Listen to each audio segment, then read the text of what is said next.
Hi everyone, welcome to week 7.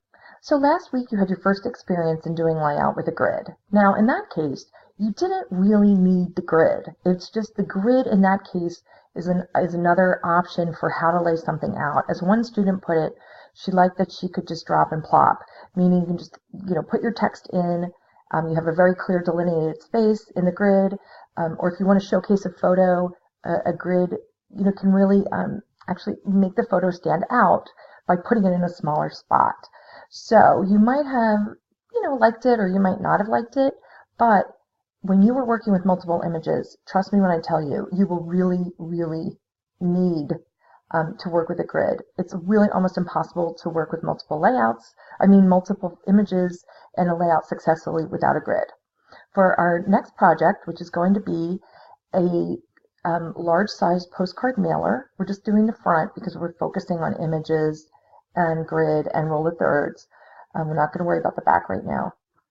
It's going to be for a fictional dog food company called Little Buddy. It specializes in premium dog food for toy breeds and little breeds, not puppies, but small dogs. Small dogs really do have, I'm not making this up, they really do have very specific digestive issues, and they have very specific dietary needs that are completely unlike what a larger dog would need.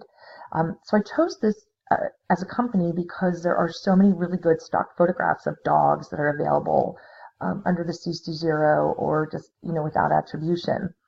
And so you'll be needing 4 images, and all of the images have to work together. They have to, like this one, all of the images evoke something about being outside. In this one, they all go together. They're all in the same color scheme. Colors here go together. So you want to find the one dominant image for the top, and you want to use the rule of thirds where the focal point becomes to the right or to the left. And the reason why you want to do that is because it makes it easier to put the text, highlight the text to the left or to the right. So many of the stock photographs are already composed this way, and I'll show you an example of what I mean.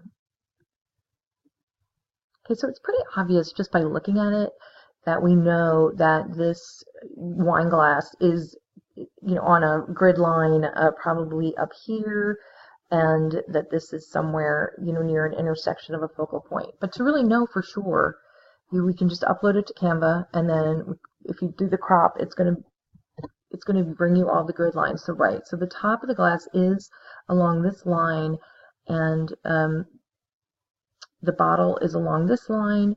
What else is really nice about this photo is that they blurred out the background to make the focal point stand out even more.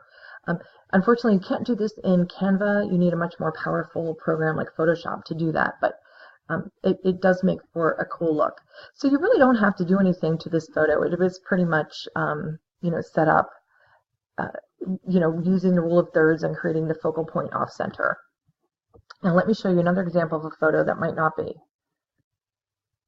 So here's the other picture. This is from the other example in the week 7 introduction. So this is a really nice picture, and I like this picture. I like that she's not necessarily offside somehow. So if we put the lines here, we still see the rule of thirds is in play here, because look at her hair is there. Her head really is hitting her whole center here with the flowers is hitting in this center location. And her shoulders are almost on that line. So this is a really nicely composed picture. But suppose I want to use it and I really want to have more text, and I want the text to stand out, and I want her to be not in the center but maybe to the right or to the left.